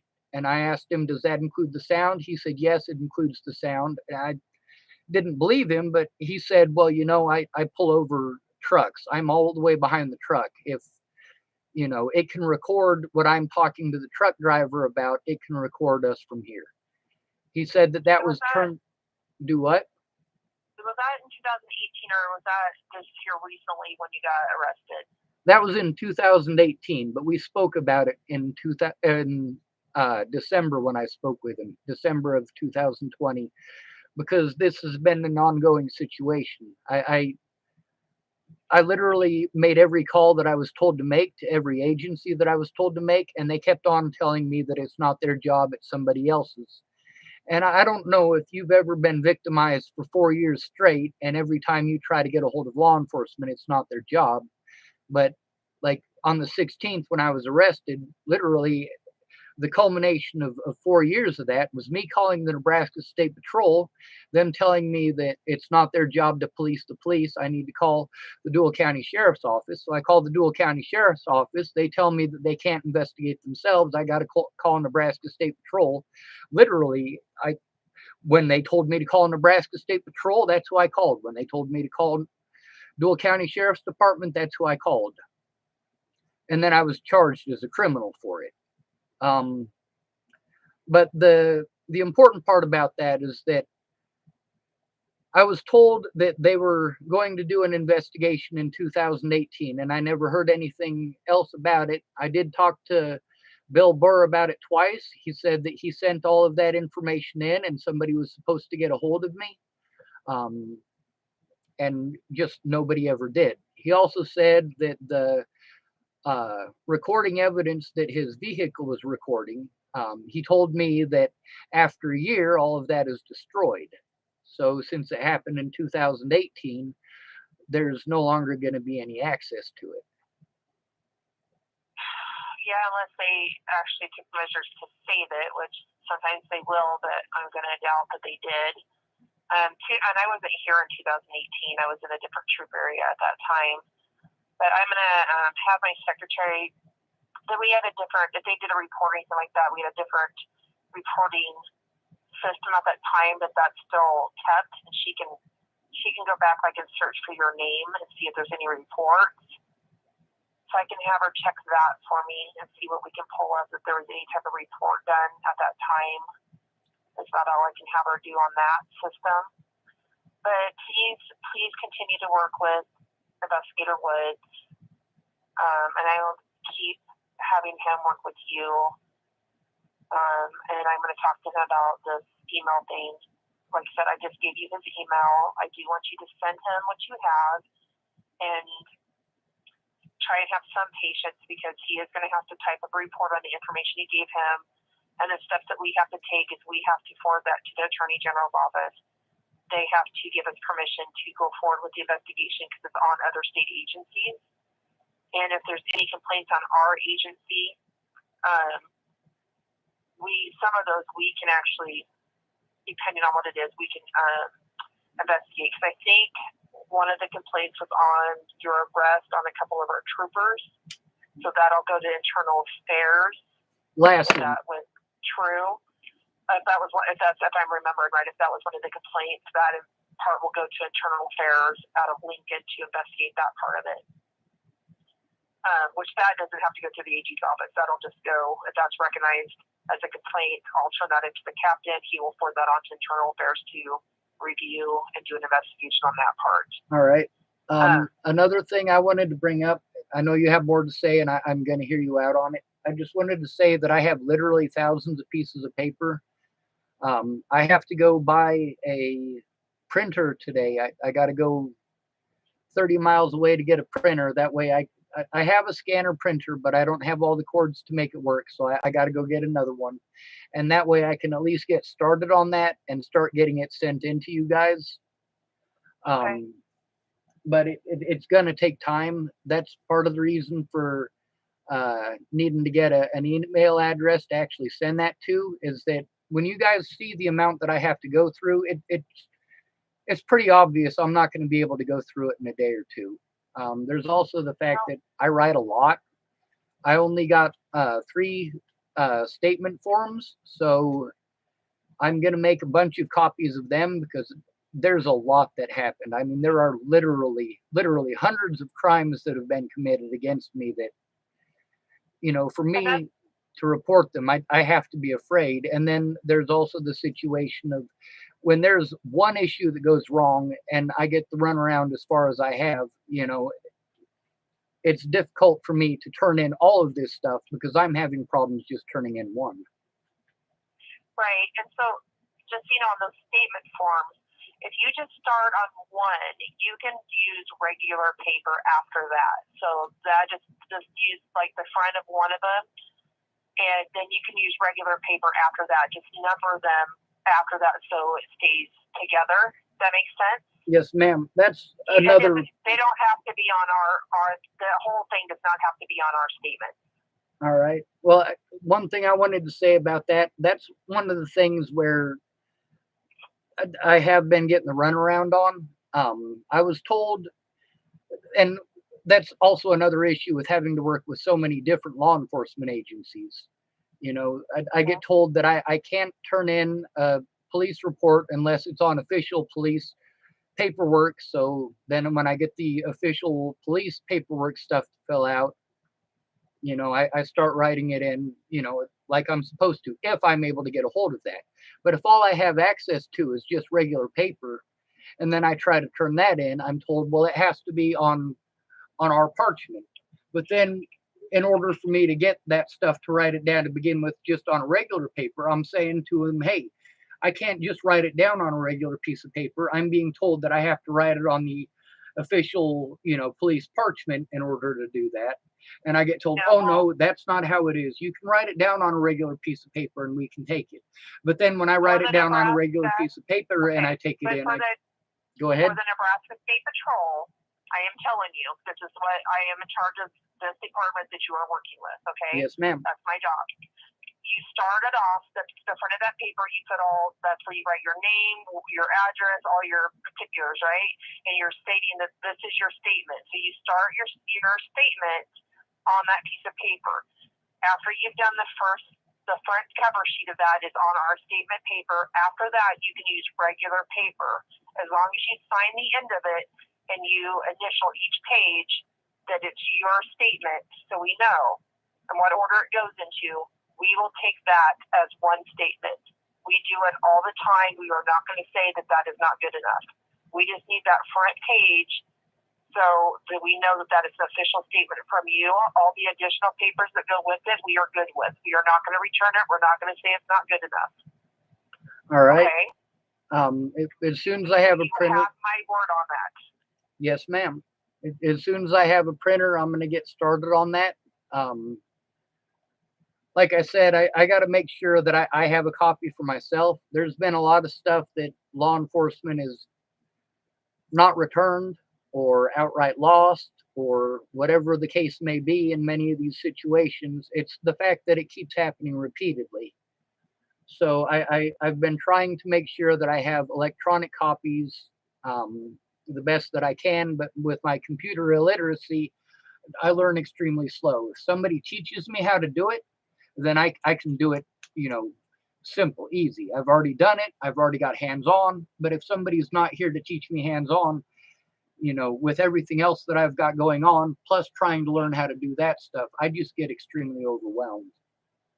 Right. And I realize that happens for you. So I know I talked to Investigator Woods today, and I told him that I know that you have a lot of information and it gets overwhelming for you. So he just needed to be patient and set up an appointment with you, several weeks out, more than likely, that it was going to take you a while to go through the information so that he could just start working on the report from your interview.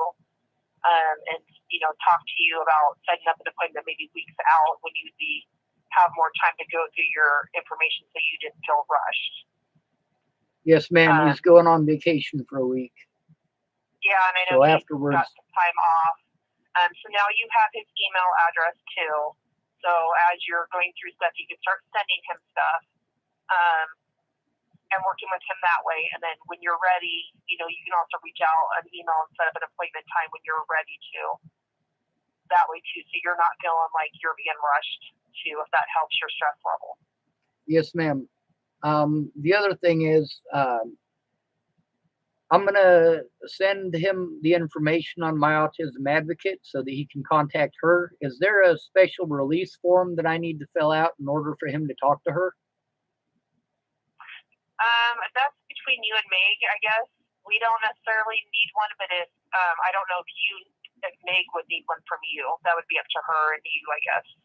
Well, I was just asking with you guys because the whole time I was incarcerated, she's a witness to a lot of this stuff. So, I mean, she is pretty important as far as all of this goes. It's probably, I would say, I would talk to Meg. She might need something from you to feel comfortable talking to us. Like, we don't necessarily need one, but she might want one to feel comfortable talking to us. So she doesn't feel like she's violating any of your confidentiality. She might want something. Yes, ma'am. Well, she just asks me if she has my permission because, like, she's a volunteer. She's a volunteer with the Nebraska or the Autism Society of Nebraska. So, like, the things that a lot of these other agencies were supposed to be helping me with, and these agencies I am making complaints about, the jobs that they were supposed to do, they didn't do. They're getting paid to do that job, and Meg ended up doing their jobs. She doesn't get paid for it, and I don't think that's okay. Right. Yeah, if I remember right, she's a very nice lady, and I know she's been trying to help you a lot. And if I can ask real quick, and if you don't want to answer, that's fine, because I know you're having some trouble with housing. Have you worked at all with the Office of Human Development? Were they one of the agencies that you had worked with? Honestly, I don't know. I've spent literally thousands of hours on the phone with different agencies, and nearly all of them give me a number to another agency who says they can't do anything. But if you could tell me the name of that place again and some possible contact information. Okay, it's the Office of Human Development. It's one I just had. I literally last night just heard of it, and I thought of you, that maybe it was a resource that could help you with housing. They're apparently a lot harder to once get kicked out of. They have a lot less restrictions. Yeah, they're supposed to have a. I heard that the other one you were not allowed to get back into for 2 years, and I just Well, there's also the fact that they're not allowed to kick me out the way that they did. They have to have a review of the situation, and they didn't have one. And that all. Well, I'm thinking that this one may be easier to work with than what that one was that you had problems with. Okay, so this one, the phone number in Scotts Bluff, and I think there's one in Sydney though. So let me see if I can find the Sydney phone number. Okay, the phone number is 308-254-6270. 6270. And yes. that's Sydney, right? Is that Sydney? Yep. All right. And I don't know all the details, but I talked to a lady that was in charge of it, and I obviously didn't give her details about you, but I was just asking her what her job was, and I was asking how it worked, and from the stuff that she was telling me, it sounded like maybe it would be something that would benefit you. I hope maybe they could find housing for you there, and it would be a lot less rules and maybe more helpful. But I also thought maybe it was something that you'd already tried or dealt with. But it might actually be. I don't know, but that's the thing. A lot of the places that I call, I don't realize that I've called them before until I've reached their answering machine, and then I go, I recognize this answering machine. So I'm sorry for interrupting you. Go ahead. No, you're fine. I just wanted to give that to you as an option. And like I said, maybe it's somebody you've already reached out to, but you maybe try them or have Meg reach out to them and see if it's something that can help you with housing. Yes, ma'am. One thing with this, like, I basically have other people I have to depend on, and also their opinions are something that I have to take into account. Like, being as I hadn't been able to speak to you, but Meg and Stephanie had both spoken to you. I was trying to take both of their opinions to heart. Meg said that she thinks that you're a good person who honestly does want to do the right thing and does want to help. And Stephanie kind of had the opposite opinion. But also, there's a situation with Stephanie where I spent a lot of money so that she could come and help me, but instead she spent her time with a friend of mine. They were hooking up or whatever, and that made it difficult for me because I really did need her help. And that has happened a lot where I've expended resources and money and a lot of other time that I can't get back to try to get help that never actually arrived. Okay, that's the gal that you paid to come out here to go to court and stuff with you. That's probably why she didn't like me, because I think I didn't think that she was coming out here for the right reasons to help you. So she probably didn't like what I had to say about that. That could be. Yeah, that's probably what it was. I didn't feel like she had your best intentions.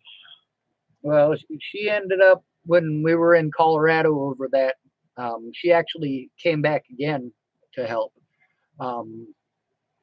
She ended up, I got like 30 phone calls from her husband in one day and a lot of other stuff. She was giving out my personal information, and It was difficult for me because she was ignoring her husband. She was also ignoring me, and her husband was getting a hold of me a lot.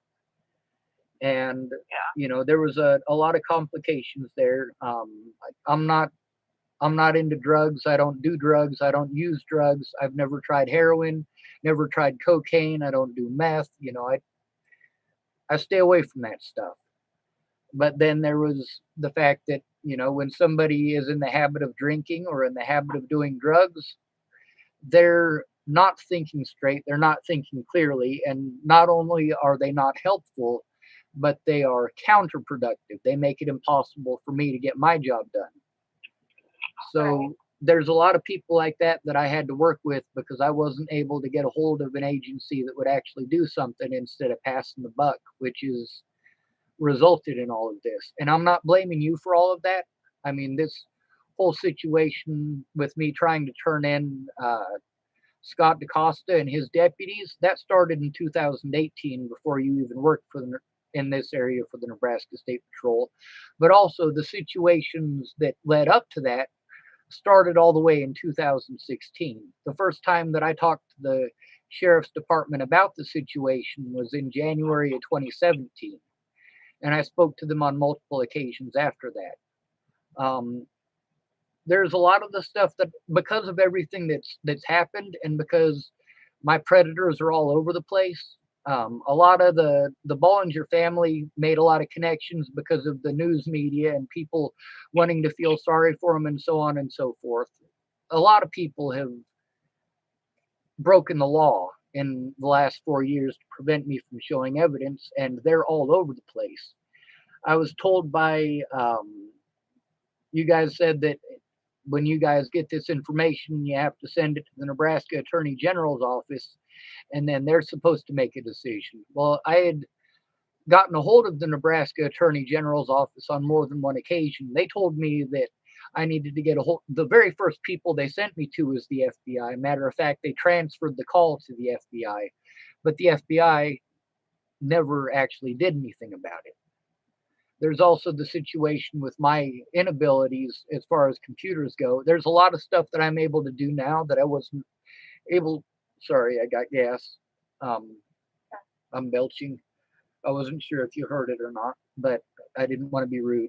Um, but I keep getting told by a lot of other agencies, well, we can't do anything about this because it's out of state. We can't do anything about that because it's out of state. We can't do anything about this because it's out of jurisdiction, or we can't do anything about that because it's out of jurisdiction. Meanwhile, these agencies did those exact things that they said that they couldn't do for my predators, regardless of jurisdiction, regardless of state. And that's something where a lot of the evidence that I have, especially talking with the Dual County Sheriff's Department, I mean, you can listen to 5 videos and realize that everything they told me in the first video, they counteracted in another video. They told me something completely different. Every time that I went to do it the way that they asked me to, they couldn't do it that way. I have to do it another way. When I do it that other way, they say I can't do it that way. I have to do it another way. And these crimes should have been investigated and put a stop to before Natalie Bollinger was ever shot in the head.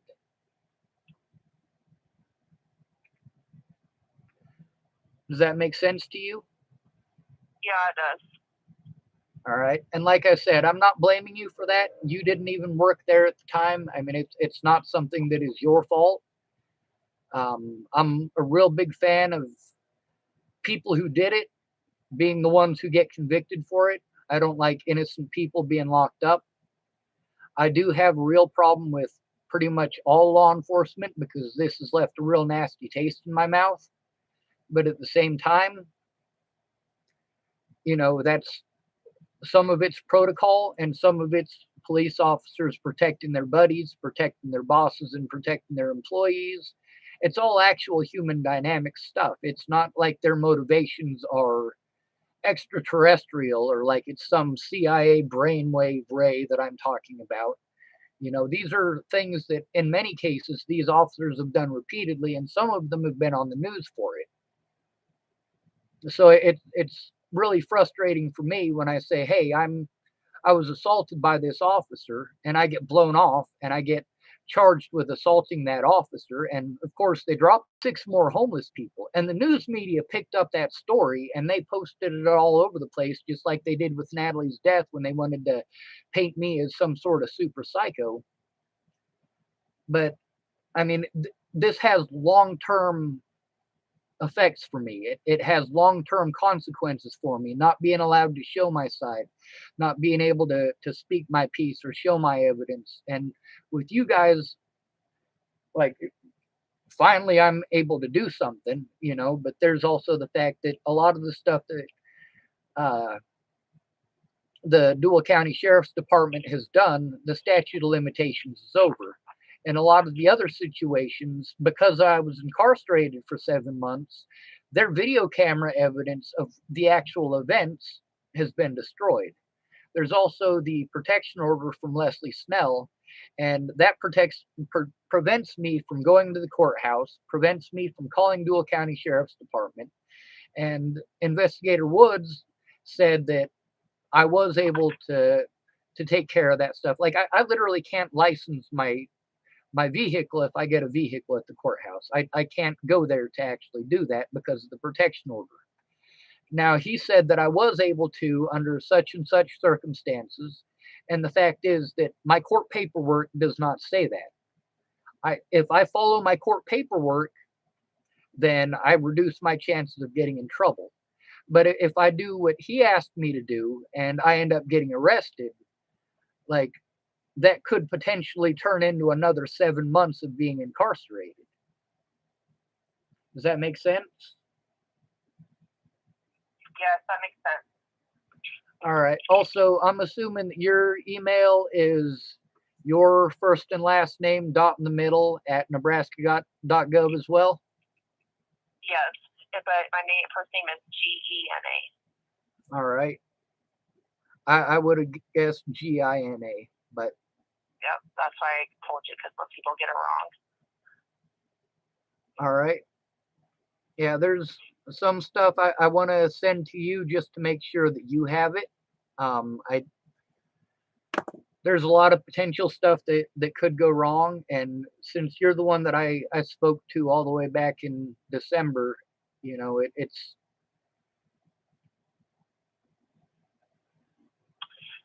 yeah, you can forward it to me too, and just know, because I don't want you to think that you're being blown off. I'm on a couple of teams where I'm gone and out of the office a lot, sometimes on the other part of the state, and so if I don't get back to you quickly, it's just I'm not in the office. I'm very busy, so it's not because I'm blowing you off. I will get back to you as soon as I can get a second to return phone calls. Yes, ma'am. But if you send me emails, sometimes that's faster to sit down and have a minute to respond to that through my phone than it is like to my cell phone. I can do that than it is to get back in the office and return voicemails.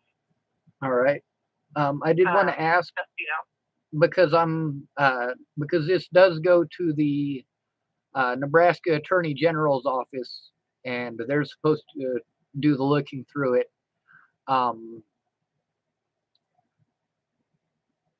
How you guys are basically just collecting the evidence for them is what you're doing, basically, right? Actually, what we do is we'll just type up like a short narrative of what your overall complaint is, and say these are the allegations that you're making towards these agencies, and then they have to, and we'll put in like what your allegations are. If there's any significant evidence that you already have shown us, we'll put that in. We forward it to them. They give us the yes or no if it's warranted for an investigation. And they pretty much say, yes, go ahead and investigate. We have to do that anytime somebody asks us to investigate another agency or another officer. So we do this all the time, because we do a lot of investigations on other agencies. So that's just how we have to, by state statute, we have to have their blessing to investigate another agency or another officer. They send us back an official letter saying yes or no to do the investigation, and then we go forward with the investigation. We actually do the investigation. We just have to have their blessing to do it. All right. Well, since they had told me, we don't give them all the evidence or anything like that. We go ahead and we do it the investigation, then we run it through our local prosecutor unless the local prosecutor excuses himself and asks for another another prosecutor to do it. But we just have to have the AG's blessing to do the investigation. Yes, ma'am. A lot of the stuff that I have that is affecting this is in other states, and that's why they had told me to get a hold of the FBI. As a result, So go ahead. If the stuff is for charges or a crime in another state, that has to go to the FBI. So we can't do that part. We can do the charges are the things that you want investigated on the agencies in Nebraska. So the complaint you have like on the sheriff's office in Scottsbluff and on the cost and his deputies, and if you had any complaints on this Nebraska State Patrol, like anything like that, we can investigate those things. If it was on like Colorado, that has to go to the FBI. Yes, ma'am. And that's where a lot of this complication is that the FBI should have been the ones to be investigating this from day one. And I got the same situation with them that I had for you guys for, 2.5 years? Like, until you called me from a number other than a restricted number, that was the first time that I had any actual notification that Nebraska State Patrol was going to do something. Prior to that, I couldn't tell your number from any of the restricted numbers people were calling me from to threaten my life or to threaten to kill my family or to harass me. And and we can put in our letter to the AG, or we can communicate to the Attorney General's office that you have requested before for the FBI to contact you on the other stuff, and that they have not, and see if they can make that happen for you. I just can't guarantee that they will. But we can investigate or request to investigate the complaints in the state of Nebraska. Yes, ma'am. Well, that's a good start. When I'm being harassed across jurisdictional lines, that's something that I was told is the FBI's job, and the stuff that you're telling me that has to go through the FBI as well. This is all stuff that I was aware of when I called the FBI, and they told me it wasn't their job. So, I mean, this is, like I said, getting blown off and passing the buck has been about the last 5 years of my life. I'm sorry to hear that. Well, I'm not going to blame you for it. All right. Is there anything else you need from me? No, that's it. I just wanted to, they said they got my voicemail up and running, so I wanted to give you a call. So that's it. Have a good evening, and just go ahead and start sending stuff to that email when you get it up and going, okay? All right. Thank you, Miss Jones. Yep. Have a good night. You too. Bye. Bye.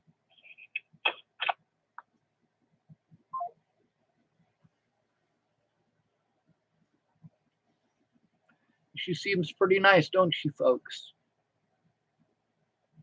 She spoke pretty decently and pretty reasonably to me. Also, many of the things that she had to say are things that I said, things that I have spoken about previously. This is how it works. This is how it doesn't. She was able to clarify some stuff that is specific to Nebraska State Patrol. She was pretty informative, and the information that I was denied from the investigator, which obviously it makes me not trust the investigator, but at the same time, he's done more than pretty much anybody else. So, although my list of complaints about him is already pretty long, the fact is, I do believe that once he starts seeing the evidence, he's going to take it a little more seriously.